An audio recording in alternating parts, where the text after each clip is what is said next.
এক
বছর আমাদের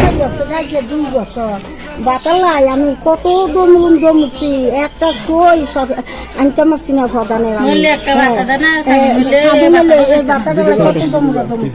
আরেকবার আমরা আড়ালিয়া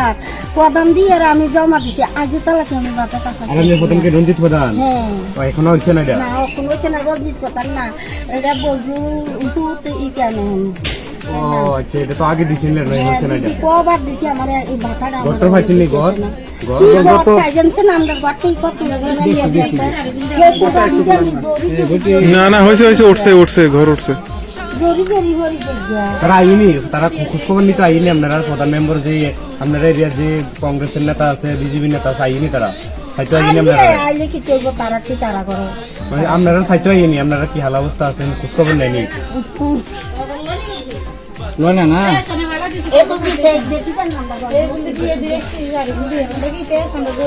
আচ্ছা না আর ভিতরে যাইতাম না বুঝছি ওই দেখেন গটিয়ে দিরেছি ঘর ঘর সারগুলো ছুটি গেছে আমরা যেবার তা সামথিং করে মেরে গটি করে মেরে কিন্তু আসলে কোনো নেতা বড় তারা এই ব্যাপার করে না আমরা কোনো কিছু দেখাতে আসি না ঠিক আছে আগামীতে আপনারা শুধু খালি মহারাজারে আপনারা ভোট দেন হ্যাঁ নতুন তাইনে মনে করেন তাই যদি আনেন ভোট দিয়া আগামীতে আপনারা লেখা তাইনে যান খাইটা প্রাণ দিয়ে চেষ্টা করবো আপনারা কি লাগে আপনারা বাসস্থান জলের পানির যে কোনো ব্যবস্থা আপনারা সব কিছু পাইবেন হ্যাঁ শুধু খালি এবার এই যে তাই দেখছেন যে কোনো সমস্যা হোক আমরা তো ভাই আমরা চিত্রমাথা দলের থেকে আইছি আজকে দুর্গাপুরে আমরা এখানে আজকে ডোর টু ডোর করছি আমরা এখানে কোনো পার্টির বিরুদ্ধে কথা বলার জন্য আসিনি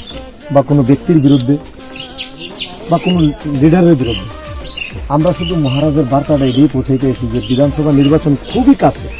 হয়তো বা 2-4 দিনের মধ্যে ডিক্লেয়ারও হয়ে যাবে তো আগামী দিন যে দুর্গাপুরবাসী আমরা কেন চিত্রমাথারে ভোট দেবো যারা আমরা বঞ্চিত লোক সবারে নিয়ে আগামী দিন যাতে মহারাজা প্রদ্যুৎ মানিক এই ছত্র ছায়া ওনার লিডারশিপে ওনার পারদর্শী নেতৃত্বে আমরা যাতে আগামী দিন হিন্দু মুসলমান খ্রিস্টান জাতি জনজাতি সবারে নিয়ে চলতে পারি আর এই আনারস মার্কা আমরা ভোট দেবো প্রথমবার বিধানসভাতে এই কারণে যে দেখা গেল বঞ্চিত লোক বঞ্চিতই রয়ে গেছে আর যাদের দরকার নাই তারা ধনী ধনী হয়েছে গরিব গরিব হয়েছে যেখানে ঘরের দরকার দেখলাম যে ঘর নাই